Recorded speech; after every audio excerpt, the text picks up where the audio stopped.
आप सभी को मेरा मैत्रीपूर्ण प्रणाम। नमो बुद्धाय। कैसे हैं सभी? स्वस्थ है। आज जिस विषय पे मैं आप सभी को बताने जा रहा हूँ, ये विषय मुझे बताने की ज़रूरत इसलिए पड़ रही है क्योंकि हर जगह पे लोग हमसे पूछते हैं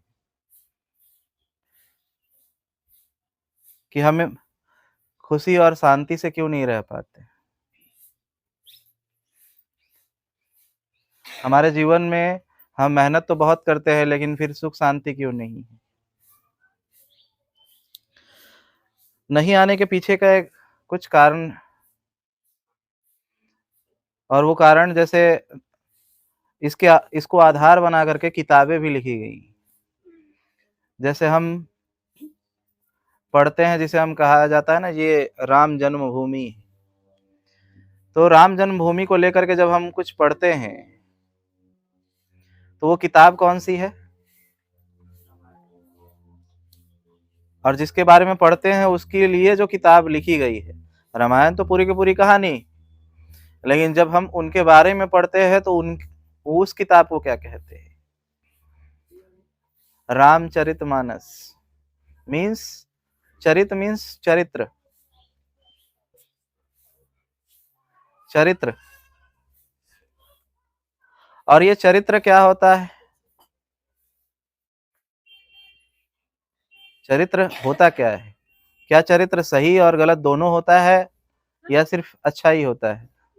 अच्छा और बुरा दोनों होता है, या सिर्फ अच्छा होता है? क्या होता है? दोनों होता है।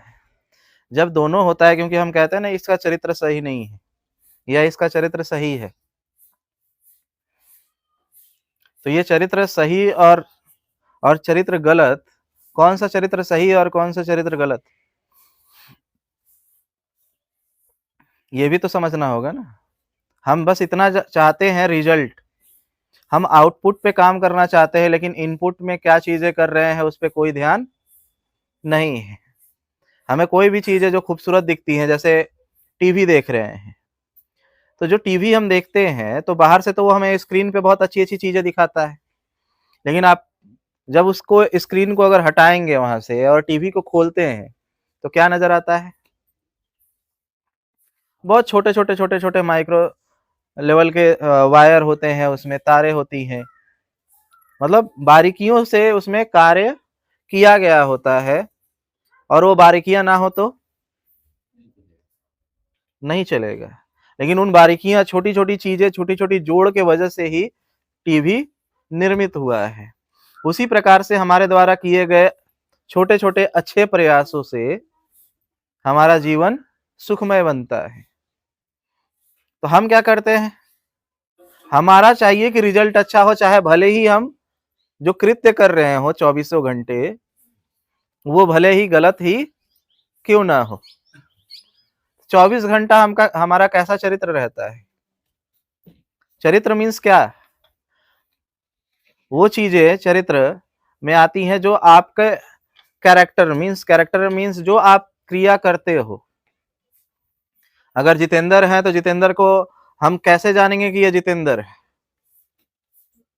जो आप काम करते हो, आपके बोलने का तरीका, मीन्स 6 इंद्रियों से जो एक्टिविटी करते हो वो आपके चरित्र बनता है।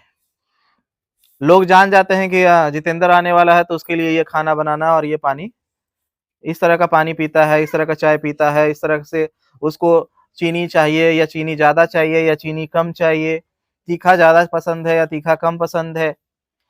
तो वो कौन बना रहा है? आपकी इंद्रियों के माध्यम से। आपकी इंद्रियां ही आपकी पहचान बनती है। जैसा जैसा हम कर्म करते हैं उसी प्रकार से हमारे संस्कार निर्मित होते हैं। उसी संस्कारों के रूप में लोग हमें जानते हैं कि ये इसका स्वरूप है, जितेंद्र का ये स्वरूप है, उसका चरित्र ऐसा है, जो आप अपने द्वारा किए गए कर्म और कर्म संस्कारों से निर्मित करते हैं। अब वो जैसा भी हो, उसी अनुसार आपको फल की भी प्राप्ति होती है, चाहे वो अच्छी हो या बुरी हो।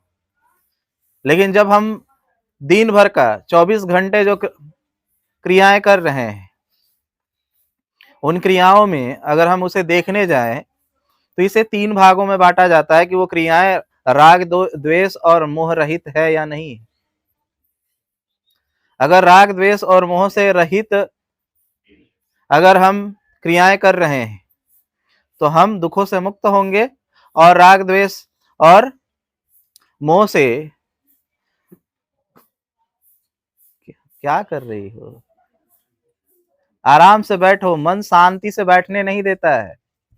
यही तो देखना है कि मन शांति से बैठने नहीं देता है, इधर हलचल हुलचुल करते रहना होता है। अभी यहाँ बैठे हैं तो सिर्फ बैठने पे ही ध्यान दे।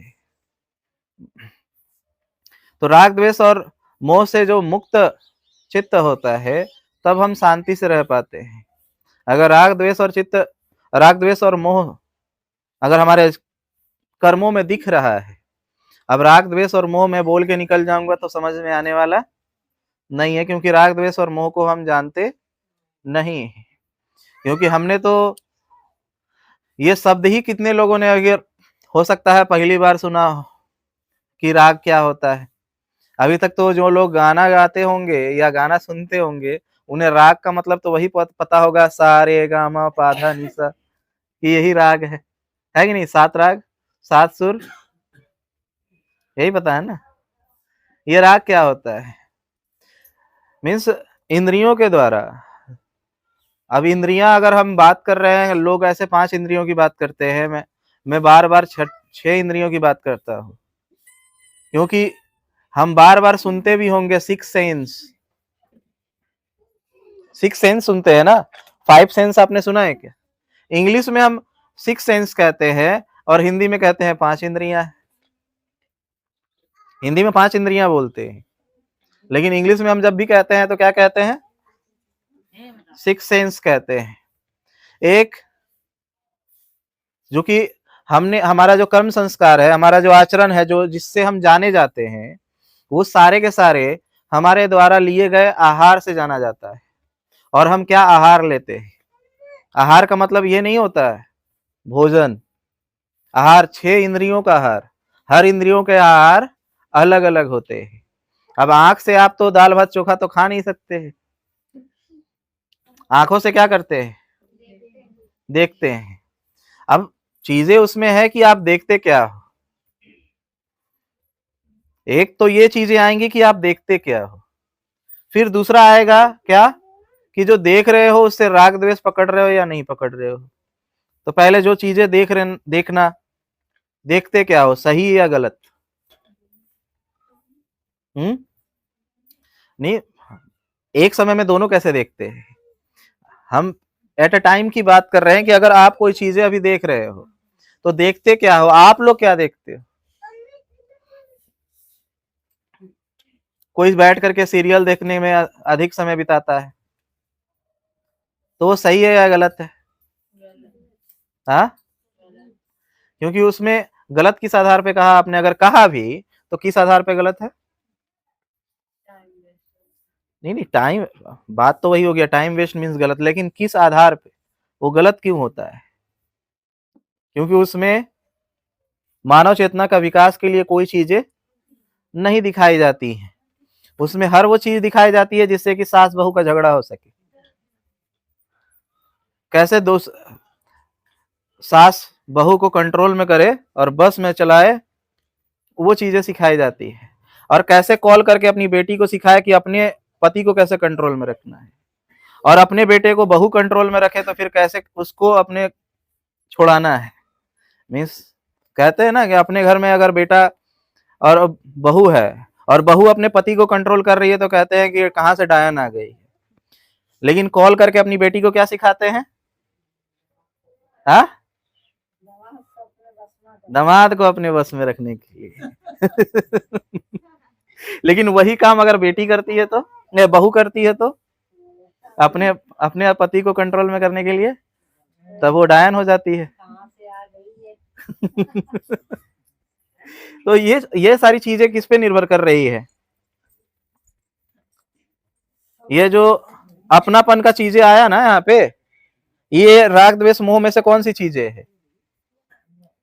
हाँ, आपका ध्यान किधर है? मैं आप लोगों से बोलने आया, यहाँ पे बोल के निकल जाऊं या आप लोग मेरा रिप्लाई भी देंगे? हाँ, क्या तो देंगे? तो कौन दे रहा है? कहीं तो दे नहीं रहे आप सभी। ये जो अपनी बेटी को कॉल करके समझाया जा रहा है कि दामाद को कंट्रोल में रखो, और अगर अपनी घर की बहू अगर अपने पति को कंट्रोल में कर रही है तो उसे दायन कहना, ये इसमें कौन सा आ रहा है? राग द्वेष और मोह में से कौन सा पहला आ रहा है? मोह आ रहा है, क्योंकि अपनों के लिए ज्यादा पकड़ है तो मोह है। और क्या उसके मन में भर रहे हैं? द्वेष। द्वेष पैदा कर रहे हैं ना, अपने ही बेटी के मन में द्वेष पैदा कर रहे हैं कि देखो अगर ननद एक और ननद दयादीन और सास अगर एक गाली दे तो 10 को गाली देना, उल्टे दबना नहीं बेटी, हम हैं पीछे। और अपनी बहू अगर गाली दे देता, कैसी लड़की लेकर के हम लोग आ गए, हमारा भाग्य फूटा हुआ है। मीन्स अपनी बेटी को सिखा रहे हैं कि जवाब देना है, और जब वही जवाब खुद को मिलने लग जाए तो अपनी बहू से बुरा लगता है, तो वहां पे वो लड़की ही चरित्रहीन हो जाती है। ज्यादा ये चरित्र वाले मामले किसके लिए छूने जाते हैं? किसके लिए है? पुरुषों के लिए या महिलाओं के लिए? महिलाओं के लिए। अब जैसे ही कोई महिला घर से बाहर निकली जॉब करने के लिए, कहाँ जा रही है? हाँ, ऐसे बोला जाता है, जॉब करने जा रही है। सीधे बोलते हैं धंधा करने जा रही है। बगल वाली महिलाओं के द्वारा आंखों से देखिए, हम थोड़ा बगल वाले के द्वारा सोच रहे हैं। अगर किसी भी घर में अगर बहुएं और बेटियां अगर जॉब करने जा रही है तो कहाँ जा रही है? धंधा करने। और अपने घर की बहू बेटी कहाँ जा रही है? जॉब करने के लिए। नजरिया चेंज हो जाता है। ये इंसान का नजरिया है, इंसान की नजरिया ये है। मीन्स उसका चरित्र को डिजाइन भी वो इंसान खुद करने लग जाता है। अपना चरित्र बनाता तो नहीं है, उसका चरित्र भी यही है, चरित्र का हिस्सा भी वो है कि देखना है कि आप कर क्या रहे हो। इसीलिए किसी चीज को आप सिर्फ राग द्वेष और मोह से नहीं समझ सकते। मैंने टॉपिक तो छेड़ा आपके सामने राग द्वेष और मोह का, लेकिन इसको विस्तारित तौर पे आप लोगों को समझना होगा। तो इसमें आएंगी इन 3 चीजों को जब विस्तार से देखने जाते हैं तब इसके अंदर आता है काम, क्रोध, लोभ, मोह, राग, द्वेष, ईर्ष्या, अहंकार, छल, झूठ। ये सारी चीजें इसके अंदर में आती हैं। अब ये चीजें क्यों हो रही हैं? अब इसमें से आपको जवाब मिल सकता है कि दूसरी की बेटी जाती है तो उसको क्या पकड़ रहा है? ईर्ष्या पकड़ती है। क्या पकड़ता है? ईर्ष्या पकड़ता है। दूसरे की बहू बेटी अगर जॉब करने जाए तो ईर्ष्या पकड़ती है, और वो ईर्ष्या उसके मुंह से उसका चरित्र हनन की बातें उगलवाता है, वही करवाता है ना। ईर्ष्यावश ही तो एक दूसरे की बहू के बारे में या बेटी के बारे में हम गंदे शब्द का उपयोग करते हैं। तो हम क्या करते हैं कि जो कृत्य हम कर रहे हैं उससे हमारे कर्म संस्कार बन रहे हैं। तो हमने क्या बताया कि आंख से क्या चीजें देख रहे हैं? पहला तो ये देखना है कि आंख से देख क्या रहे हैं। गलत देखे हमने, अगर देखा, क्या देखा? सीरियल। एक तो देखा क्या सही और गलत में? गलत चीजें, तो वो तो गलत होगा ही, क्योंकि आपने आहार आंखों से क्या ले लिया है? गलत ही ले लिया है। अगर अच्छी चीजें भी देख रहे हैं और अगर उससे आपने राग पैदा कर लिया, मीन्स कभी कभी मैंने एक जगह पे, मैं बुद्ध विहार में था तो महिलाएं ज्यादा थी वहां पे। तो बुद्ध के धर्म में पंचशील और 8 शील होते हैं जिसे पालन करना होता है। जैसे हिंदू धर्म में कहते हैं ना, सुत पाठ हम लोग इतना अध्याय रटे हुए हैं, इतना अध्याय हमें याद है। तो वहां पे भी महिलाएं बैठी हुई थी, तो फ्रंट में बैठी हुई महिला कह रही है कि उसने पहले पंचशील का पाठ किया और उसके बाद कह रही है अब अटशील का पाठ होने वाला है, पंचशील वाले नहीं करेंगे, जो अटशील वाले हैं खाली वही करेंगे। मीन्स उसमें भी उसको अहंकार, अच्छी चीजें में भी अहंकार उसने पाल लिया कि हम 8 शील का पालन करते हैं तो हम श्रेष्ठ है, वो 5 शील का पालन करता है तो नीच।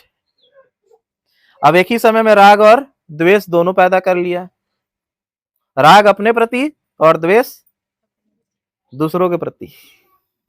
दूसरा मेरे से नीचा है तो द्वेषी तो है, द्वेष पैदा करना मन में किसी के प्रति। तो ऐसा चित्त कभी भी शांत नहीं हो सकता। तो हम आंखों से क्या देख रहे हैं नहीं देख रहे हैं ये बहुत मतलब रखता है, कौन से आहार ले रहे हैं। दूसरा इंद्रिय कौन सा है? कान। अब कान से हमें क्या सुनना ज्यादा पसंद आता है? हाँ क्या? हाँ सही निकला, दूसरे की चुगलियां और दूसरों की बुराइयां सुनना सबसे ज्यादा पसंद आता है। देखिएगा महिलाओं का जब ग्रुप बैठता है तो एक दूसरे की बहुओं के बारे में, एक दूसरे की बेटियों के बारे में जितनी चुगलियां होती हैं, अब उसकी बेटी कहाँ जाती है ये भी पता लगा लेंगे वे लोग, उसकी बहू कहाँ जा रही है वो भी पता लगा देंगे। कहाँ बैठे बैठे? घर में बैठे बैठे। आईबी से भी ज्यादा नेटवर्क होता है, सीआईडी से भी ज्यादा। अगर ये सीआईडी में होती तो ज्यादा पता लगा ली रहती। एक बार हुआ क्या कि हमारे ही घर के तरफ झगड़ा हुआ था मेरे ही पिताजी से, हम छोटे थे उस समय। अब झगड़ा हुआ, मेरे पिताजी से बदतमीजी से बात कर लिया। अब उसका बना हुआ था बाड़ा, झाड़ी का बनता है ना, तो हमने रात में उठे और माटी का तेल, मिट्टी तेल होता है ना, लिए जाकर के डाल दिया और आग मार कर घर में आकर के सो गए। हाँ बाड़ा जो घेरा रहता है पूरा, अब पूरा आग लग गया, आग लग के पूरा लहक गया। अब अगला दिन सब सुबह उठ करके बोल रहा है कौन लगाया कौन लगाया। मीन्स अपने से अब चीजें चलने लग गई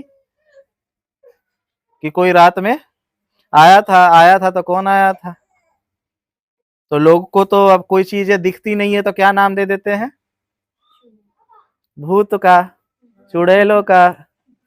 और पूरा चलने लगा कि हाँ इधर से ये हुआ था, उधर से ये हुआ था। हाँ अब उसमें एक महिला ने कह दिया हाँ रात में ना हम सोए हुए थे ना तो हमको पायल छन छन का आवाज आया था। बोले हाँ हाँ मेरा छतों पे से कुछ पार हुआ था, हमको सुनाई दिया था। तो उधर से फिर उधर से वो लोग कह रहा है हाँ हाँ हमको कुछ ना सफेद सफेद दिखा था।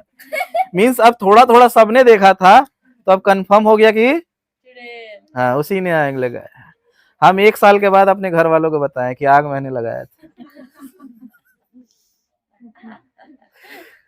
तो इसी तरीके से कहानियां गांव में बन जाती हैं। अब घरे वाला अब जलन के मारे अपना ही ननद का नहीं तो अपना ही भौजाई का बाल काट दी, और सुबह उठी तो देख रहा बाल चोटी कटा हुआ है। तो कौन काटा? अरे चुड़ैलवा काटी होगी। बस चोटी कटवा घूमने लग गया गांव गांव। अब इसी बहाने जितने लोग अपने भौजाई के और ननद के और दयादीन के बाल से जलन खाते थे कि लंबा ज्यादा है तो ज्यादा घमंडे फूल रही है तो काट देते थे, आरोप लग जाता था चुड़ैलिया पे। तो इसी तरीके से लोग फायदा उठा लेते हैं अवसर का, समझे। तो चीजें हैं, कान से भी हम क्या कर रहे हैं? गलत ही आहार ले रहे हैं। उसके बाद हमारी इंद्रियां, और तीसरी इंद्रियां कौन सी है? नाक। अब नाक बना है किस लिए? श्वास लेने के लिए, सूंघने के लिए। अब उसके जगह पे हम गलत चीजों को सूंघने के लिए आदी बनते जा रहे हैं। एक तो हमारा वातावरण गलत प्रदूषण से अगर फैला है तो उसके वजह से, और दूसरा आजकल के लड़के ड्रग्स सूंघ रहे हैं, और कुछ नहीं मिलता है तो पेट्रोल टंकी खोल के वहां से सूंघ लेते हैं, नशा चढ़ा लेते हैं। तो वो चीजें भी है। चौथी बोलना। अब हम क्या बोल रहे हैं नहीं बोल रहे हैं ये भी हमें सोच समझ के बोलना चाहिए। आज से आप लोग को एक चीज याद रखना है ध्यान में कि जो चीजें हम अपने लिए बोल सकते हैं वही दूसरों के लिए बोले। बोलने से पहले चेक करें कि क्या ये बात हम जो दूसरों के लिए बोल रहे हैं क्या ये हम अपने लिए बोल सकते हैं या नहीं बोल सकते हैं। जैसे ही हम दूसरों की बेटियों के लिए, दूसरों की बहनों के लिए, दूसरों की बहुओं के लिए डायरेक्ट निकाल देते हैं ना मुंह से, जा रही है तो धंधा करने जा रही है। महिलाएं का मुंह से तो ज्यादातर यही निकलता है, वो नौकरी वोकरी थोड़ी करने जाती है, जैसे कि सारा कुछ निकाल करके पहले से ही रखे हुए हैं, सब कुछ पता है। दूसरी चीजें हम कोई भी चीजें जब बोल रहे हैं, जैसे पुरुष ही है, वो भी दूसरों के लिए, दूसरों की बहन बेटियों को लेकर सीधे कह देते हैं कि वो माल है या ये है, अपशब्द का प्रयोग करते हैं। क्या वो बोलने से पहले आप लोग को ये ध्यान रखना है कि क्या ये शब्द आप अपनी बहन बेटियों के लिए और बहू के लिए सुनना पसंद करेंगे? अगर आप ये कह रहे हैं कि दूसरे की बहू बेटी अगर धंधा करने जा रही है, तो क्या आपकी भी बहू बेटी या बहन अगर जॉब करने जा रही है तो उसके लिए आप ये शब्द बोल सकते हैं? अगर नहीं बोल सकते तो दूसरे के लिए भी नहीं बोलना है, भले ही वो गलत ही क्यों ना हो। हम कह रहे हैं सही में भी जा रहा हो, आपको क्या, आपको कोई मतलब है? आपको उससे क्या? एक तो आपको बोलना नहीं है, दूसरा गलत भी हो तो आपको, आप बोलने के अधिकारी कौन होते हैं? पहला कि वही चीज बोलो जो आप अपने लिए सुन सको। हमने कई बार ऐसी चीजें देखी, जब दूसरे के घर में होती है तो चिल्लाते हैं और अपने घर में होती है तो चुपचाप रह जाते हैं। मीन्स इंसान की जो फितरत है वो अपनी गलतियों को छोटा करके दिखाने की कोशिश करता है, और दूसरी की गलतियों को अगर छोटी भी है तो उसे बड़ा करके बताता है, और अपनी अच्छाइयां हो थोड़ी सी तो उसे बड़ा करके बताता है, और दूसरों की बड़ाइयों को छोटा करके बताता है। ये इंसान की फितरत है। तो बुद्ध क्या कह रहे हैं? सम्यक दृष्टि रखने के लिए, मीन्स समान भाव रखो, अपनी भी बुराइयों को उसी तरीके से देखो जैसे दूसरों की देख रहे हो, और दूसरों की देखने की जरूरत भी नहीं है। तो एक समान दृष्टि रखना, सम्यक दृष्टि रखना। उसके बाद हम बोल रहे हैं तो गलत चीजें बोल रहे हैं, और इस मुंह से करते भी क्या है? दूसरा काम खाना का। अब बात है कि इस मुंह से जो आहार ले रहे हैं वो आहार कैसा हो जो आपके लिए फायदेमंद हो सके।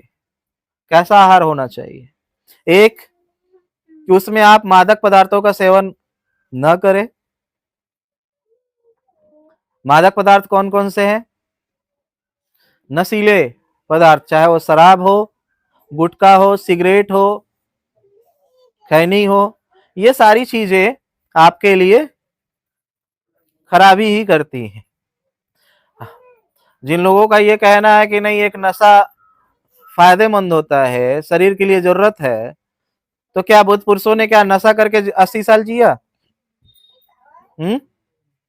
जापान के लोग तो कोई खैनी नहीं खाते, फिर भी 200 साल जीते हैं। तो ये सारी भी चीजें देखनी है कि आप मादक पदार्थों का सेवन कर रहे हो या नहीं। दूसरी चीजें क्या है?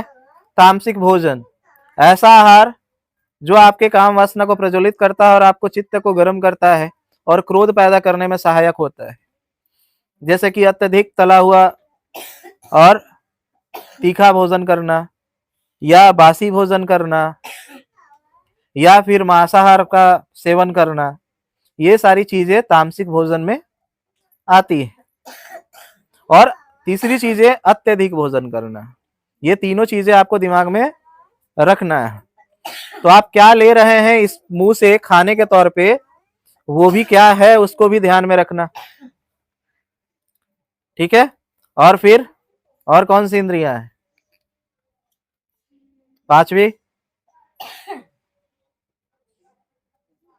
पांचवी इंद्री कौन सी है? टच, है ना? मीन्स जो हम स्पर्श करते हैं, स्पर्श से जो चीजें हम महसूस कर पाते हैं। अब हमें कोई चीजें, कौन सी चीजें स्पर्श करने में और कौन सी चीजें स्पर्श करनी चाहिए, इन चीजों पे भी ध्यान देना, क्योंकि ये सारे के सारी चीजें जो छिद्र है जो कि हमें नजर नहीं आते हैं, वहां से भी हम कुछ ना कुछ चीजें रिसीव कर रहे होते हैं, कुछ ना कुछ चीजें हम रिसीव करते हैं। पहले लोग इसे नहीं मानते थे कि स्पर्श से क्या हो जाएगा, लेकिन स्पर्श से भी होता है। और इसीलिए अध्यात्म के जब टॉप पे, उच्चतम स्तर पे जब गया भारत, और तभी से यहाँ भारत में अछूत और छुआछूत के शब्द सुनने को मिलते हैं।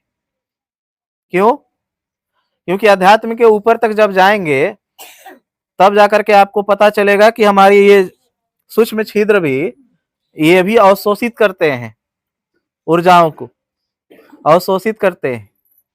समझ में आया? हम एक ध्यान आप लोग को कराएंगे जिससे कि आपको समझ में आएगा कि हमारे हाथ से भी ऊर्जा निकलती है। ठीक है, तो एक प्रयोग हम कराएंगे आप सभी को। उस ऊर्जा से हम हर चीज अवशोषित करते हैं। तो जैसा ही माहौल में हम रहेंगे और जैसे ही चीजों को हम छुएंगे, वो सारी चीजें हम क्या कर लेते हैं? अवशोषित, रिसीव कर लेते हैं। अब वो सही हो या गलत हो। अगर नकारात्मक व्यक्ति के अगर टच में हम रहें तो नकारात्मक होंगे, क्योंकि जैसे हम कहते हैं ना कि एक को जम्हाई आने लगता है तो सबको जम्हाई आने लग जाता है। ड्राइवर सीट के बगल में वाले सीट पे अगर कोई व्यक्ति बैठा हो और उसे नींद आता हो तो ड्राइवर वाला क्या कहता है? पीछे जाके सीट पे सो, बगल में मत सो, कहते हैं ना, पीछे वाले सीट पे जाकर के सो। ऐसा क्यों कहते हैं? क्योंकि वो भी हमें पकड़ता है, वो ऊर्जा पकड़ती है। तो उसी तरीके से हमें ऊर्जाओं से बचने के लिए, क्योंकि आध्यात्मिक ऊंचाइयों पे जब हम गए तो जो लोग गलत तरीके से रहन सहन जीने वाले लोग थे, गंदा रहना, गंदा कपड़ा पहनना, अनुशासन ना होना, संकल्प ना होना, नहाना धोना भी ठीक से नहीं, गंदे तरीके से घर रखना, गंदे कपड़े पहनना, ऐसा जीवन जीने वाला व्यक्ति और गंदी सोच रखना, तामसिक भोजन लेना, नशा करना, ठीक है, ऐसे व्यक्ति नकारात्मक ही उसकी ऊर्जा निकलेगी। तो ऐसे व्यक्ति को जब हम टच करेंगे तो क्या होगा? हम भी नकारात्मक होंगे। इसीलिए वैसे लोगों से हम, जब भी वो हमारे नजदीक भी आता था तो हम उससे दूर हट जाते थे। क्यों? कि टच करेगा और फिर हमारी ऊर्जा बर्बाद करेगा। तभी से ये शब्द आने लग गए, छुआछूत। अभी कोरोना के समय क्या हुआ था? कोई एक दूसरे को छुएगा नहीं, नहीं तो छूने से क्या हो जाएगा? कोरोना हो जाएगा। तो सेम वो कंडीशन उस समय भी, ये मेडिकल के द्वारा बोला गया तो हमने मान लिया, लेकिन जब धर्म के द्वारा बोला गया तो नहीं माना। एक्चुअल में चीजें जब गलत व्यक्ति के टच में हम रहते हैं तो हमारी ऊर्जा बर्बाद होती है। तो इसीलिए आज भी बड़े बड़े जो संस्थान है ध्यान केंद्र के, वे लोग वहां पे जब हम ध्यान करने जाते हैं, हम भी जब वहां गए थे तो वहां एक दूसरे को टच करना अलाउड नहीं। ठीक है, तो स्पर्श से भी आता है। ठीक है, और हमारे मन द्वारा भी, सिक्स सेंस जो हमारी कहते हैं ना, थर्ड आई भी इसे कहते हैं, जो चीजें हम हमारे अंदर में है लेकिन वो दिखती नहीं है, जब हम आंख भी बंद रहे तो ध्यान के माध्यम से उन चीजों को महसूस कर सकते हैं। यहाँ तक कि हम किसी चीज का कलर भी प्रेडिक्शन कर लेते हैं। आप देखेंगे ऐसे क्लास भी चल रहे हैं जिसमें आंख पे पट्टियों बांध करके कलर भी बता देते हैं, छू करके भी। तो वो सिक्स सेंस का कमाल है। तो जब बुद्ध ने ये बातें कही थी उस समय कोई चीजें नहीं थी, इस समय लोग उतनी समझ में नहीं आता था। आज आधुनिक तौर पे इन चीजों को और ज्यादा तरीके से जब हम देख पा रहे हैं प्रैक्टिकल फॉर्म में, तो हमें समझ में आ रहा है कि छह इंद्रियां हैं। उस समय तक सिर्फ 5 इंद्रियों का चलन था, छठी इंद्रियां बाद में आई, उसे खोजा गया। तो ये 6 इंद्रियों से जो हम आहार लेते हैं, उस आहार से ही हमारा विचार उत्पन्न होता है। क्या होता है? विचार। वो विचार ही हमारे आचरण को, मीन्स हमें वो करने के लिए प्रोत्साहित करते हैं। हमारे विचार ही तो हमें प्रोत्साहित करते हैं ना। हमें विचार ना आए तो कोई काम करेंगे? अगर मुझे अभी विचार ना आता कि मुझे यहाँ बोलना है तो मैं बोलता नहीं? बोलता। मुझे क्या बोलना है ये भी मुझे विचार आए तो ही बोल रहा हूं। तो ये विचार ही है जो मुझे कर्म करने के लिए प्रोत्साहित करते हैं। तो विचार से हम कर्म करते हैं और कर्म से हमारे कर्म संस्कार बनता है और वही हमारा आचरण को निर्मित करता है। और जो हमारा आचरण निर्मित होगा उसी को तो हम चरित्र कहते हैं ना। तो ये क्या चरित्र बचपन से ही सही होता है सबका? नहीं होता है, क्योंकि जानवर और हम में दो अंतर ये है कि उनके पास सहज बुद्धि होती है और हमारे पास होती है विवेक बुद्धि। सहज बुद्धि और विवेक बुद्धि की खासियत है कि सहज बुद्धि सहज तौर पे कार्य करती है और विवेक बुद्धि को प्रैक्टिस करना पड़ता है उन्हीं कार्यों को करने के लिए। जैसे जानवर के छोटे से बच्चे को अगर आप पानी में फेंक दोगे तो तैर के बाहर आ जाएगा, और इंसान के बड़े बच्चे को भी फेंक देंगे तो डूब के मर जाएगा।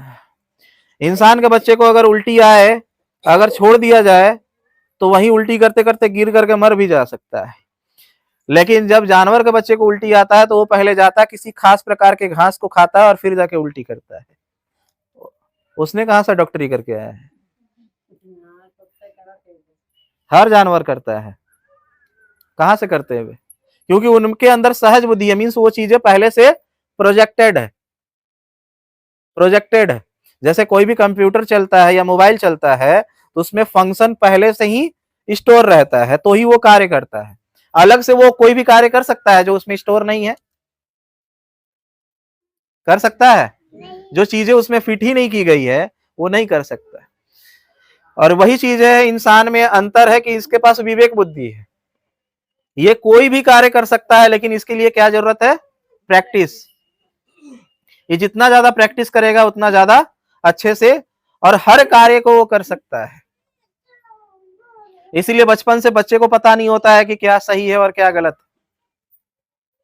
इसीलिए तो आग को भी छूने चला जाता है ना। आग को भी छूने चला जाएगा, अगर जहर भी रख दीजिएगा तो जहर भी उठा के खा लेगा। अगर किंग कोबरा भी रहे तो किंग कोबरा को भी जाके छेड़ने लग जाएगा। अरे डर तो हमें लगता है जिन लोगों को पता है कि कोबरा के काटने से इंसान की मृत्यु होती है। बच्चे को थोड़ी पता है। बच्चे को पता होता है क्या? नहीं पता होता है। मीन्स कुछ लोगों ने हमें कहा कि एक खास जाति और वर्ग का, कि अंग्रेजों ने उन जातियों को लेकर के कहा कि उनमें न्यायिक चरित्र नहीं होता है। कि अंग्रेजों ने कहा कि उनके अंदर न्यायिक चरित्र नहीं होता है। तो मैंने कहा न्यायिक चरित्र तो किसी में भी नहीं होता है। न्यायिक चरित्र किसी में भी नहीं होता है, उसे बनाया जाता है, उसे निर्मित करना पड़ता है। नहीं तो हर एक व्यक्ति बुद्ध ना हो जाता? हर एक व्यक्ति बुद्ध क्यों नहीं हो जाता है? क्योंकि अगर वो स्वाभाविक क्रिया होती कि इंसान अपने आप सीख जाएगा तो अपने आप से कर लिया रहता। लेकिन इसे प्रैक्टिस से ही आता है, प्रैक्टिस से आता है। तो चरित्र किसी का भी सही नहीं होता है। जो लोग ये कहते हैं कि न्यायिक चरित्र किसी एक में नहीं होता है, न्यायिक चरित्र तो किसी में नहीं होता है। अगर आप ही के घर में अगर दूसरा का अगर बेटा अगर बलात्कार किया हो तो हम कहेंगे उसे फांसी दे दो, फांसी दे दो, फांसी दे दो। ये सारी महिलाएं कहेंगी और ये सारे पुरुष कहेंगे फांसी दे दो। और लेकिन अगर अपना बेटा बलात्कार किया हो तो क्या करेंगे? बचने का उपाय ढूंढेंगे। आप ही बचने का उपाय खोजोगे। हर एक व्यक्ति बचने का उपाय खोजता है कि मेरा बेटा के बारे में पता ही ना चले कि उसने गलत किया है या मेरे घर के परिवार के हिस्से के किसी भी व्यक्ति ने गलत किया है। लेकिन जिस व्यक्ति ने मुझसे ये बातें पूछी, बोली कि उनके अंदर न्यायिक चरित्र नहीं होता है, हमने उन्हें कहा कि जाना भी उसे ही जाता है। देखिए गलत हो या सही हो, हम टॉप क्लास के लोगों का ही उदाहरण देते हैं। अगर हम बुरा व्यक्ति कहते हैं तो हम क्या कहते हैं? हिटलर का नाम लेते हैं। अरे दुनिया में सबसे ज्यादा नरसंहार करने वाला कौन था? हिटलर था। एकदम गंदे तरीके से किसी को सजा देना। और अच्छा व्यक्ति में नाम देते हैं तो बुद्ध का।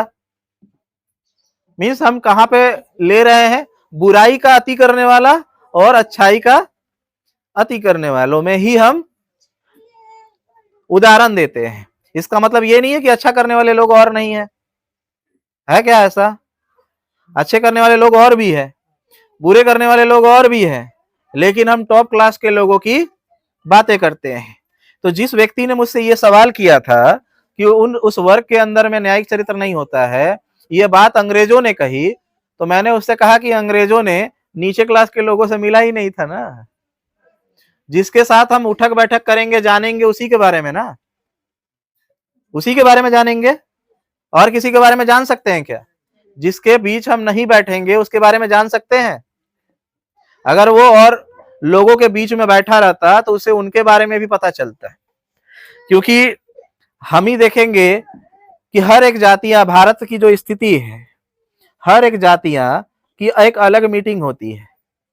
अब जैसे पासियों की मीटिंग हो तो उसमें मीटिंग में ये कहा जाएगा कि देखो अगर तुम अधिकारी हो, उस पासियों की मीटिंग में सारे अधिकारी बैठे रहेंगे, पुलिस भी, डॉक्टर भी, वकील भी, इंजीनियर भी और भी कर्मचारी भी। और वो क्या बात करेंगे कि देखो जब तुम्हारे पास कोई जॉब के लिए लड़का चाहिए हो, जॉब के लिए अगर वैकेंसी हो तो किसको भरना है? हाँ, पासी को भरना है। उसी का हमारा देखना कि अपना जाति का लड़का हो तो ही भरना, नहीं तो दूसरा वाला को अभी हटा देना। क्या आप वहां पे न्याय कर रहे हैं?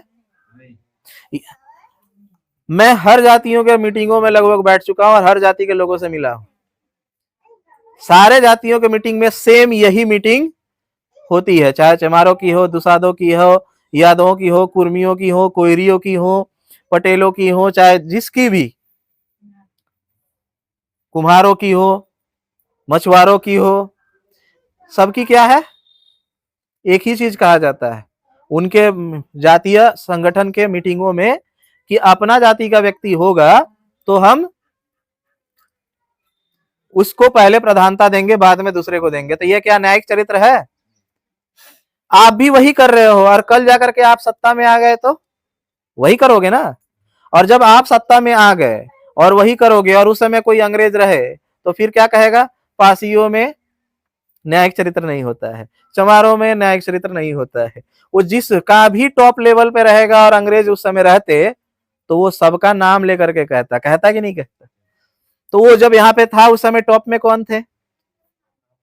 ब्राह्मण थे। तो उन्होंने कह दिया ब्राह्मणों में न्यायिक चरित्र नहीं होता है। न्यायिक चरित्र किसी में नहीं होता है। आप अपने अंदर देखने के लिए जाएंगे तो आप में भी न्यायिक चरित्र नहीं है। आपका बेटा गलती करे तो आप उसे बचाने की कोशिश करते हैं और दूसरे का बेटा करे तो फंसाने की कोशिश करते हैं। यह न्यायिक चरित्र है? आज एक नेता के ऊपर में एक लड़की आरोप लगा रही है कि उसने मुझे नहीं बताया कि वो शादीशुदा है और मेरा साथ उसने शारीरिक संबंध बनाया और आज पता चला कि उसके दो बच्चे हैं।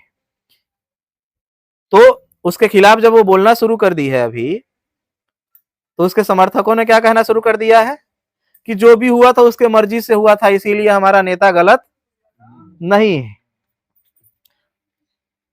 हुआ तो मर्जी से ही था, लेकिन लड़की को पता थोड़ी था कि उसका पहले से शादी हो रखा है। तो अभी हो क्या रहा है, चूंकि उसकी जाति का है, यही लोग जो अभिनी जाति के नेता का समर्थन कर रहे हैं कि वो लड़की गलत है, मेरा नेता गलत नहीं है, वे लोग राम रहीम और आसाराम को गलत कहते हैं कि आसाराम और राम रहीम गलत है। क्यों? क्योंकि उसने महिलाओं का शोषण किया। तो फिर इसके नेता ने क्या किया? ये भी तो एक तरह का शोषण ही है। तो न्यायिक चरित्र किसी भी व्यक्ति में नहीं होता है। एक भी व्यक्ति उठा करके देख लीजिए। इसीलिए किसी दूसरे जाति, वर्ग, समुदाय, धर्म के लोगों को ये बातें नहीं कहनी चाहिए कि वैसा वो वर्ग का या उस जाति का व्यक्ति न्यायिक चरित्र वाला नहीं होता है। न्यायिक चरित्र आप में भी नहीं होता है। जिस संगठन में मैं काम कर रहा था, वो दूसरों पे चरित्र का आरोप लगाने वाला व्यक्ति, वो कई घटनाएं ऐसे कर चुका है, लेकिन चूंकि वो ताकतवर है और राष्ट्रीय अध्यक्ष है, इसके लिए उसका कोई कुछ बिगाड़ नहीं पाता है, कोई केस नहीं कर पाता है। इसका मतलब ये नहीं है कि वो चरित्रवान है। और इसका मतलब ये नहीं है कि वो न्यायिक है। वो न्याय दूसरों को क्या दिलाएगा? जो खुद दूसरों का शोषण किया हो, न्याय कर सकता है क्या? नहीं कर सकता है। तो न्याय चरित्र किसी में भी नहीं होता है, इसे निर्मित करना पड़ता है। और इसे निर्मित करने के लिए आपको काम, क्रोध, लोभ, मोह, राग, द्वेष, ईर्ष्या, अहंकार से परे जाना पड़ेगा, तो जाकर के आप न्याय कर सकते हैं या आपका चरित्र निर्माण अच्छा से हो सकता है। नहीं तो आप न्याय कैसे करेंगे, ये बताइए जरा। अब आप कहेंगे कि हमने तो बोल दिया ये काम क्रोध को लेकर के, काम क्रोध लोभ, मोह, राग, द्वेष, ईर्ष्या, ये हमारा न्याय को डिफर करती है, मीन्स परिभाषित करती है। किस तरीके से करती है? अब मुझे पता है कि आप लोगों को ये चीजें मजेदार नहीं लग सकती है, क्योंकि वार किस पे हो रहा है? हाँ, स्वयं पे हो रहा है। जो व्यक्ति कामुक हो, कामी हो, मीन्स उसका काम वासना में, मीन्स किसी, कोई स्त्री है तो पुरुष के चक्कर में पड़ा है, या पुरुष है तो स्त्री के चक्कर में पड़ा है, वो व्यक्ति उसको गलत कहेगा? हाँ, नहीं कहेगा। काम वासना के चक्कर में पड़ा हुआ व्यक्ति, जिसके प्रति वो पड़ा है, उसको कभी गलत कहेगा? नहीं कहेगा। हो सकता है उसकी बातें मान करके वो गलत कृत्य कर सके, इसीलिए तो आज इतने सारे ड्रम में पैक हो रहे हैं, कुकर में पैक हो रहे हैं। हाँ, किस चक्कर में? किस चक्कर में? काम वासना के चक्कर में फंस करके, इसके चक्कर में फंस करके उसको वो गलत कृत्य भी उसे गलत नहीं लग रहा है। वो जो कर रहा है, अच्छा आदमी को भी वो लोग मार दे रहे हैं। तो ये चीजें, काम में फंसा व्यक्ति न्यायिक हो सकता है? नहीं हो सकता है। उसे न्याय करना ही नहीं देगा, क्योंकि वो एक पर्दा है, और पर्दा के पार अच्छी चीजें दिखती, साफ साफ नहीं दिखती हैं सच्चाई। दूसरा क्या है? क्रोध। क्रोध भी न्याय नहीं करने देता है। अगर आप अच्छे भी व्यक्ति हो, लेकिन आपकी बातों से अगर मुझे क्रोध भरा है, आप जब बातें करते हो ना, आपका बात करने का तरीका से मुझे क्रोधित हूं मैं, लेकिन आप जो बातें, अगर मुझे न्याय करना हो आप में और जितेंद्र के अंदर में, दोनों की चीजें मेरे सामने आई और मैं जज हूं, तो क्या करूंगा? भले ये गलत है, लेकिन ये मेरे चापलूसी करता है और मीठी मीठी बोलता है, और आप सही भी हो लेकिन आपकी वाणी कठोर है, फिर भी चूंकि मैं आप पे क्रोधित हूं, मैं क्या करूंगा?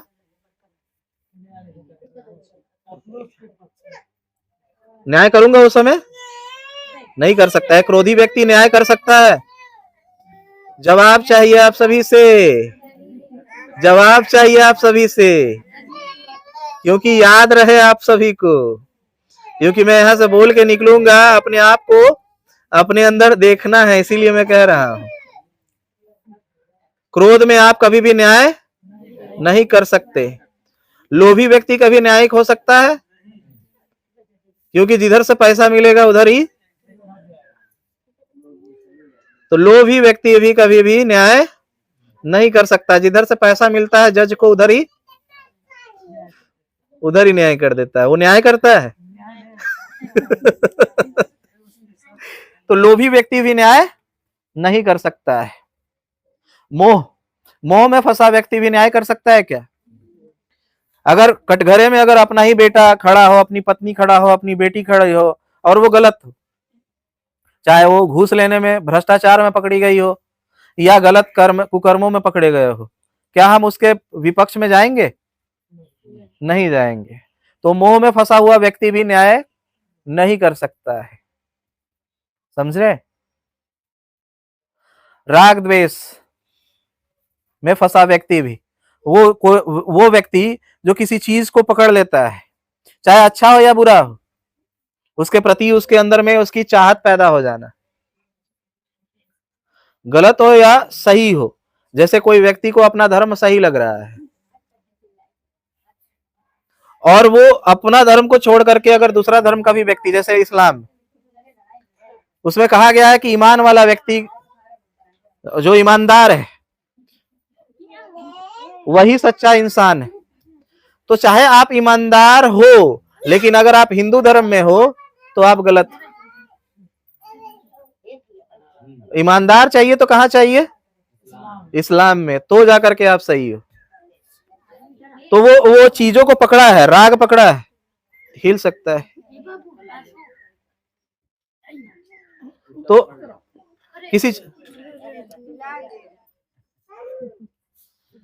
किसी चीज के प्रति राग पकड़ लेना, मीन्स आपने अगर धर्म को भी पकड़ लिया है, जकड़ लिया है, तो भी गलत है। और अपनी ही चीजों को सिर्फ अच्छा देखना,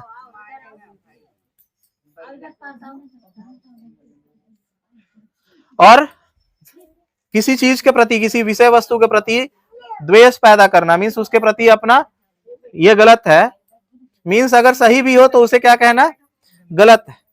मीन्स दूसरे धर्म में अगर कोई चीजें अच्छी भी है तो सिर्फ उसे गलत इसलिए कहना है क्योंकि वो मेरे धर्म में नहीं है। अच्छी है लेकिन सिर्फ वो मेरे धर्म में नहीं है इसीलिए वो गलत है। होता है कि नहीं होता है? देखिएगा जैसे ही कोई व्यक्ति किसी संगठन में जाता है उसका चापलूस करना शुरू कर देता है। अभी तक जब तक उस संगठन में नहीं था तब तक उसमें बुराइयां नजर आ रही थी, और जैसे ही उस संगठन में जाता है चापलूसी करना शुरू कर देता है, फिर दूसरे संगठन वाले को वो बुरा बोलने लग जाता है। जैसे कांग्रेस वाला व्यक्ति बीजेपी में जाएगा तो कांग्रेस के विरोध में, और कांग्रेस में रह रहा है तब तक बीजेपी के विरोध में है। व्यक्ति या वही इधर उधर करते समय वो चेंज करते रहता है। तो जो द्वेष पालने वाला व्यक्ति है, मीन्स किसी चीज से भी वो नफरत कर रहा है। बच्चों को लेकर के क्यों आए हैं ऊपर, मुझे ये नहीं समझ में आ रहा है। आप लोग यहाँ बच्चों को नहीं बुलाया गया था। ईर्ष्यावश भी बच्चों को भेज दीजिए ना, यहाँ से डिस्टर्बेंस होते रहेगी।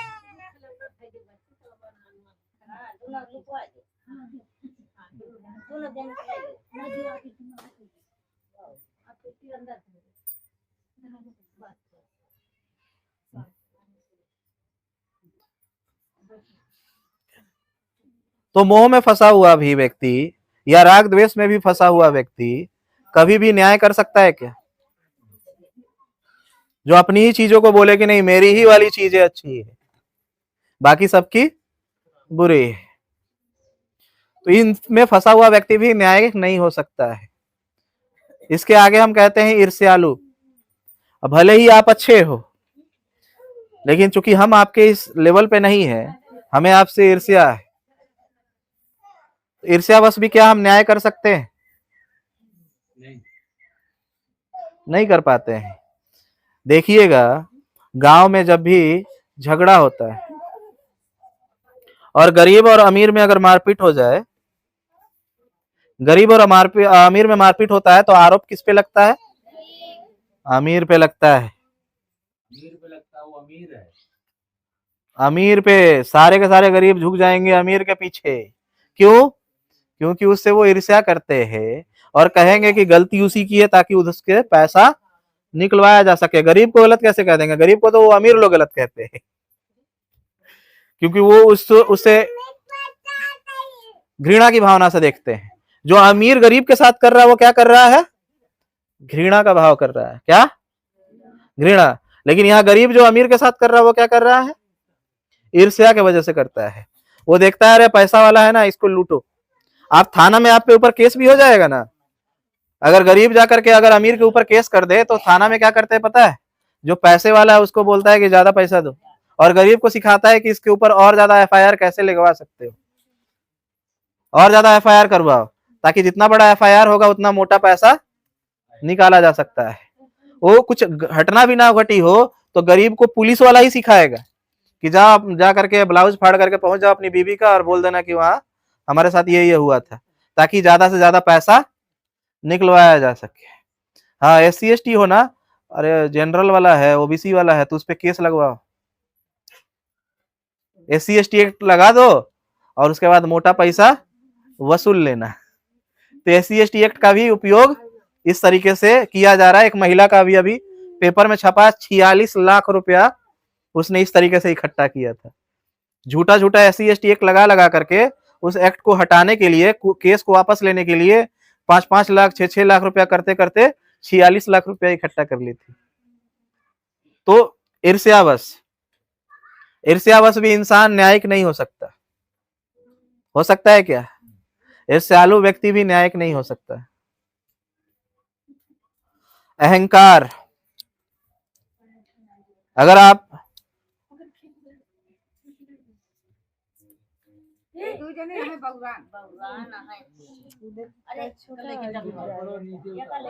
अरे लेके जाइए ना।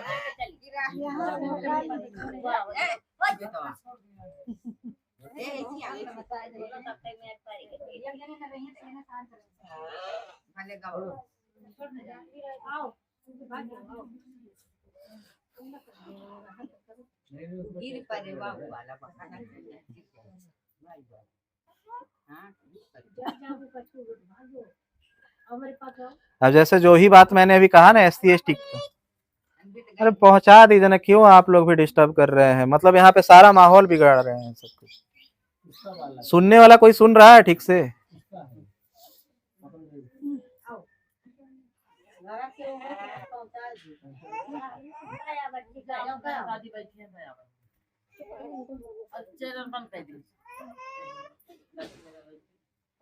क्योंकि कोई भी चीजें ऐसे नहीं सुन सकते ना, आधा ध्यान इधर रहेगा, आधा दिमाग में किधर से किधर चला जाएगा। नहीं, कोई भी चीजें जो गहनतम चीजें होती हैं उसे ध्यान से सुनना पड़ता है। अब आगे इधर से उधर हलचल मचते रहेगी तो ना आप सुनेंगे, क्योंकि इतना तो आपको दिमाग शांत नहीं है, गहरे अध्यात्म में घुसे नहीं है, प्रवेश नहीं किए कि दो काम एक साथ कर सकते हैं। इंसान एक क्षमता नहीं रखता कि एक काम एक समय में कर सके। पढ़ने बैठता है तो पढ़ नहीं पाता है, उस समय उसे मोबाइल में याद आता है, तो दो काम एक साथ कैसे कर सकता है? एक काम भी एक साथ नहीं कर सकता ध्यान से, तो दो काम तो कर ही नहीं सकता। अब यहाँ पे सब ध्यान बटा रहे हैं, कभी उधर तो कभी इधर। तो अहंकार, जैसे मैंने अभी कहा ना कि SC ST एक्ट को लेकर के कहा, तो ऐसा ही मैंने मध्य प्रदेश में ये SC ST एक्ट के लेकर के मैंने कह दिया, क्योंकि एक व्यक्ति ने अपने व्यक्ति से मीन्स अपने विरोधी से बदला लेने के लिए SC ST एक्ट उसके ऊपर लगा दिया। तो मैंने वहां पे कह दिया कि अगर उस जाति को मानते हो, जैसे अगर आप मान रहे हो, जैसे कुछ लोगों ने यूपी में ही कुछ जगह पे लिखा द ग्रेट चमार, कुछ कहते हैं कि the great Pasi, the great चमार, ऐसे करके शब्द का उपयोग करते हैं। मीन्स पासियों का गौरवशाली इतिहास, चमारों का, यादवों का गौरवशाली इतिहास। तो जब तुम बहुत गौरवशाली हो ही, चमार और पासी, ये दुसाद, ये सारे गौरवशाली ही शब्द है, तो अगर तुम्हें कोई चमार और पासी कह देता है तो फिर तुम्हें बुरा क्यों लगता है? तुम जब खुद अपने आप को पासी कह ही रहे हो, पासी टाइटल भी लगाए हो, अपने आप को गर्व से पासी भी कह रहे हो, चमार भी कह रहे हो, जब दूसरा कोई तुम्हें चमार और पासी कह देता है तो बुरा क्यों लगता है? या तो अपने आप को बोलना बंद कर दो, या हो तो बुरा क्यों लगता है, और नहीं है तो फिर बुरा क्यों लगता है ना? अगर हो तो फिर बुरा क्यों लगता है? जो हो वही तो बोला गया है, और जो नहीं हो तो फिर बुरा क्यों लगता है? तो मैंने ये बात कह दी कि ये SC ST लोग धोखाधड़ी करके आज इसका गलत उपयोग कर रहे हैं, तो उस व्यक्ति ने जिसने लगा रखा था उसे बुरा लग गया, बोला भंते जी मुझे आपकी ये वाली बात ना बुरी लगी। हमने बोला आपको मेरी बात बुरी लगी, इसे चेक करो कि मेरी बात बुरी है या आपको बुरी लगी। इसे ही बुद्ध ने कहा है सम्यक दृष्टि और मिथ्या दृष्टि। सम्यक दृष्टि मीन्स अगर कोई चीजें मैंने कही वो बात सही है या नहीं है वो देखना, उसे पहले सुनना कि जो मैं कह रहा हूं पूरी तरीके से सुनना। और मिथ्या दृष्टि का मतलब बुद्ध ने क्या कहा कि जो मैं कह रहा हूं पहले उसे चेक करो कि जो बातें तुम्हें बुरी लगी है वो बातें बुरी है या तुम्हें बुरी लगी है, चेक करना है ना। अगर आपको मैंने चोर कहा तो आपको बुरी लग गई, तो आपको देखनी है कि मेरी बातें बुरी है या आपको बुरी लगी है। दो अलग अलग चीजें होती हैं। हो सकता है ये चोर है इसीलिए बुरा लगा हो, और दूसरी चीजें ये होगी कि आप चोर नहीं हैं लेकिन फिर भी मैंने कहा तो गलत है। तो मिथ्या दृष्टि क्या होती है कि आप मिथ्या दृष्टि नहीं रखना चाहिए, आपको ये देखना है कि आपको बातें बुरी लगी हैं या वो बात बुरी है। ठीक है, आप सभी के लिए बोल रहा हूं कि अगर कोई आपके बारे में कुछ कह रहा है तो चेक करना है कि आपको वो बुरी लगी है या वो बातें ही बुरी है। अगर आप अपने में चेक करते हैं कि नहीं नहीं, हमें अगर कोई भ्रष्टाचारी, चोर या लुटेरा कह रहा है तो अगर ये बात सही है तो हमें क्या करना है? सुधारना है अपने आप को। क्या करना है? अपने आप को सुधारना है। चेक करना है कि वो बातें हमें बुरी लग रही है तो वो सही है या नहीं है। कोई कह देता है भाई तुमको बड़ा क्रोध आता है, नहीं नहीं नहीं हमको क्रोध नहीं आता है, और जान रहा है कि उसे क्रोध आता है, लेकिन फिर भी उस पे काम नहीं करना चाहता है कि उसे खराब लगा है। तो अपने को चेक करना है कि हमें वो बातें बुरी लगी हैं, उसकी बातें बुरी लगी हैं या फिर मुझे ही बुरी लगी हैं, उसकी बातें बुरी हैं या मुझे बुरी लगी हैं, ये चीजों को चेक करना। तो अहंकार वश कोई व्यक्ति अच्छा निर्णय ले सकता है क्या? न्यायिक हो सकता है? हाँ, वो व्यक्ति क्या किया, जिसको मुझ पे गुस्सा आया है, कल चल करके अगर मेरे ऊपर आरोप लगते हैं, झूठे आरोप, तो क्या वो मेरे समर्थन में रहेगा? नहीं रह सकता है। घृणावश, जैसे अमीर गरीब से घृणा करता है, अधिकतर अमीर गरीबों से घृणा करते हैं, सब नहीं करते लेकिन अधिकतर करते हैं। तो क्या घृणा करते हैं, और अमीर और गरीब में अगर उसे किसी का समर्थन करना हो तो किसका करेंगे? अमीर आदमी को जो गरीब से घृणा करता है, उसके सामने एक अमीर भी और एक गरीब भी हो, किसके फेवर में खड़ा रहेगा? अमीर के। क्यों? घृणा उसे न्याय नहीं करने देगी। कर सकती है क्या? घृणा भी न्याय नहीं करने देती है। तो ये सारे चीजें जिसके अंदर हो, क्या वो न्याय कर सकता है? और क्या ये किसी एक के अंदर होती है? हाँ, अगर ये चीजें हैं तो सबके अंदर है, और नहीं तो किसी के अंदर नहीं है। ये सबके अंदर होती है, इसे ही विवेक बुद्धि से खत्म करना होता है। किससे? अपने विवेक बुद्धि से इसे धीरे धीरे समाप्त करते हैं। मीन्स होता किसी के अंदर नहीं है। तो मेरे कहने का मतलब यह है कि न्यायिक चरित्र किसी भी व्यक्ति में नहीं होता है। इसे धीरे धीरे हमें अपने विवेक के जरिए, अपने बुद्धि के जरिए, विवेक बुद्धि के जरिए, सहज बुद्धि नहीं, विवेक बुद्धि के जरिए अपने अंदर से इसे धीरे धीरे खत्म करना पड़ता है। समझ में आया? तो जो लोग ये कहते हैं कि सिर्फ एक कैटेगरी के लोगों के अंदर न्यायिक चरित्र नहीं होता है, आपके अंदर होगा क्या? जब तक आप इससे मुक्त नहीं हो जाते तब तक आपके अंदर भी न्यायिक चरित्र नहीं हो सकता है। जब तक कोई व्यक्ति काम, क्रोध, लोभ, मोह, राग, द्वेष, ईर्ष्या, अहंकार, इन सारी चीजों से ऊपर नहीं उठ जाता, तब तक वो व्यक्ति कभी भी न्यायिक चरित्रवान नहीं हो सकता है। कोई भी व्यक्ति न्यायिक चरित्रवान नहीं होता है। इसीलिए किसी एक को कहना बंद कर देना होगा सभी समाज को। आपको देखना है, क्योंकि आप टॉप क्लास पे बैठे नहीं हो जज के पद पे। जिस दिन आप जज के पद पे बैठोगे, सुप्रीम कोर्ट का जज, और आपका ही बेटा दोषी होगा, देखेंगे उस समय आपको कितना न्यायिक चरित्रवान हो। आप नीचे में ही नहीं हो तो ऊपर में कहां से होगे? ऐसे ऐसे माताओं को मैंने देखा है कि उसको पता है कि मेरा बेटा चोरी करके आया है कोई सामान, फिर भी उसी के फेवर में खड़ा रहती है। उसका बेटा गाली दिया हुआ हो, बेटा ही गाली दिया है और बेटे की वजह से झगड़ा हुआ है, लेकिन वैसी माताएं अपने बेटे के समर्थन में खड़ा हो जाती है। और बहुत आश्चर्य वाली बात है, ये गांव हालत नहीं है, ये अमीर लोग और बड़े शहरों में रहने वाले लोगों में भी है। मैं पुणे में था तो वहां पे मेरी एक फ्रेंड थी, उसके घर पे गया हुआ था। तो उसके घर में क्या हुआ कि हम लोग सब बैठे हुए थे और उसका छोटा भाई उधर से आया और अचानक से बाहर में मोहल्ले में हल्ला होने लगा। मीन्स बगल वाला चिल्ला रहे थे। तो हम लोग जब बाहर निकले तो देखे कि बाइक गिर गया है और इसी पे वो बोल रही है कि तुम्हारा भाई ही गिराया है। तो बोल रही है हो ही नहीं सकता है मेरा भाई गिराया हो। पूरा झगड़ ली, आधा घंटा उल्टे उसी को गलत साबित कर दी, आधे घंटा झगड़ करके। उसके बाद घर में आई तो हमने बोला बाइक कौन गिराया था? तो लड़का बोल रहा है कि हम ही गिराए थे। तो हम बोले ये तुम्हारी बहन तो इतना चिल्लाई है। तो हमने बोला तुमको नहीं पता था? तो क्या करे, अपना भाई को उल्टा कह दे, अपना भाई को कैसे गलत कह दे? मेरा भाई है तो हम उसी को ना सही कहेंगे? हाँ, वो न्याय किया नहीं। ये गरीबों छोड़ दीजिए, अमीर घर और पढ़े लिखे, ऐसे नहीं, वो सारे के सारे इंजीनियर थे, लेकिन उन्होंने क्या किया, अपने भाई के समर्थन में आया, जबकि बाइक उसी ने गिराया था जानबूझ के। ईर्ष्यावश बगल वाले का बाइक था, उसको धक्का मार दिया, गिर गया।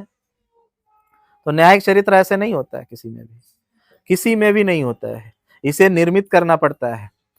इसीलिए इन चीजों से जो मुक्त होता है वही न्यायिक चरित्र वाला व्यक्ति बनता है, और इससे मुक्त हुए बिना कोई भी न्यायिक चरित्र हो ही नहीं सकता है और ना बन सकते। और इससे मुक्त कैसे होंगे फिर? अब तो बात हो गया, हमने दुखों के कारणों पे बात कर लिया, लेकिन इससे निवारण कैसे पाएंगे?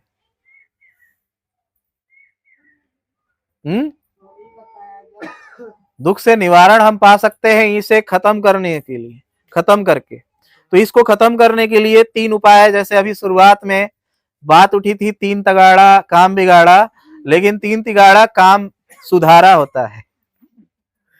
3 तिगाड़ा काम सुधारा। वो 3 तिगाड़ा कौन से है? शील, समाधि और प्रज्ञा। शील, समाधि और प्रज्ञा। शील मीन्स कुछ ऐसे नियम जो आपको बाहर से पालन करने हैं, बाहर से पालन करने की जरूरत पड़ती है ताकि अंदर में प्रवेश कर सके। बाहर से अंदर देखिए, चोट जो है ना, घड़ा जो निर्मित होता है, और जो सबसे अच्छा घड़ा जो निर्मित होता है वो बाहर और अंदर दोनों से पिटाई होकर के होता है। अगर बाहर से ही अगर पीटा जाए तो क्या वो ठीक बनेगा आकार में? थपेड़ा किधर से लगता है? दोनों तरफ से। तो जो हमें अंदर से भी आचरण को लाना है वो ध्यान से आता है। किससे? ध्यान से, जिसे हम समाधि कह रहे हैं। वो अंदर से भी जन्मेगा और हमें बाहर से भी थपेड़ा मारना है, तो उसे हमें आचरण में बाहर से भी पालन करना होगा। तो पालन करने की कौन सी चीजें हैं जो मुख्यतः जो छोटी बतलाई गई हैं, जो मुख्यतः है? झूठ नहीं बोलना, चोरी नहीं करना, व्यभिचार नहीं करना, मादक पदार्थों का सेवन नहीं करना और जीव हिंसा नहीं करना। ये मूलतः 5 चीजें ऊपर से बताई जाती हैं कि ऊपर से आपको अपने आचरण में उतारना है, और अंदर से ध्यान से भी, ध्यान करके भी उसे अंदर से भी जन्म करना है। क्या करना है? अंदर से भी उसको पैदा करना है, अंदर तौर पे, और बाहर से भी। लेकिन कितना थपेड़ा मारना है ये कैसे पता चलेगा? हो सकता है कि हमने जो लोहा पे हथौड़ा मारते हो वही घड़े पे मार दे तो टूट जाएगा। कितना मारना है और कहां मारना है ये कैसा पता चलेगा? ज्ञान से, मीन्स प्रज्ञा से। किससे? और ये प्रज्ञा 3 तरह के ज्ञानों से बनती है, एक सुनी हुई, एक पढ़ी हुई और एक अनुभव से। 3 प्रकार के ज्ञान। हो सकता है कि इलेक्ट्रीशियन जो पढ़ाई करते हैं वो किताब में भी पढ़े हैं, टीचर से सुने हैं, लेकिन जब जॉब पे जाते हैं तो कर पाते हैं क्या? नहीं।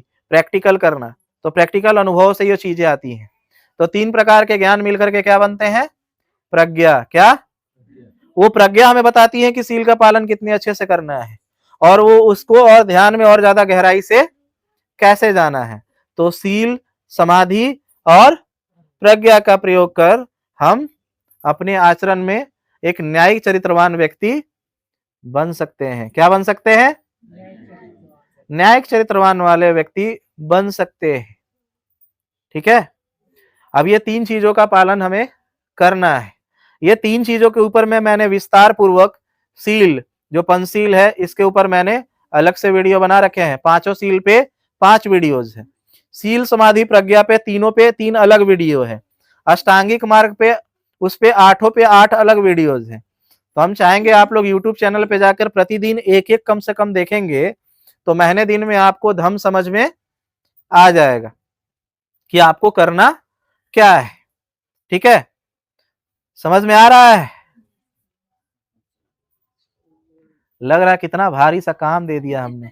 अभी दूसरे की चुगली करने के लिए बोलते थे, बड़ा भयंकर तरीके से होता है। इंटरेस्ट बहुत लेते हैं लेकिन सीरियल देखने में। हाँ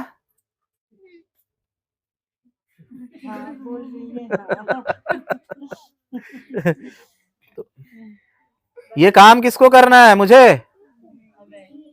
फिर कोई बोल नहीं रहा है। आप लोगों को करनी है, सबको करना है। तो इसीलिए इस चीजें का प्रयोग करके हमें न्यायिक चरित्रवान व्यक्ति बनना है, इन 3 चीजों का प्रयोग करके। इसे और डिटेल में जाकर के हमने कह दिया है, यूट्यूब चैनल पे जाकर के आप सभी देख सकते हैं। और हम अभी आप लोगों को 10 मिनट ध्यान कराएंगे, उसके बाद आगे का जो कार्यक्रम है उसे कंटिन्यू करेंगे। और भी जिन्हें सुनना हो अभी। अच्छा ठीक है, आप लोगों ने मेरी बातों को ध्यान से सुना, इसके लिए बहुत बहुत धन्यवाद।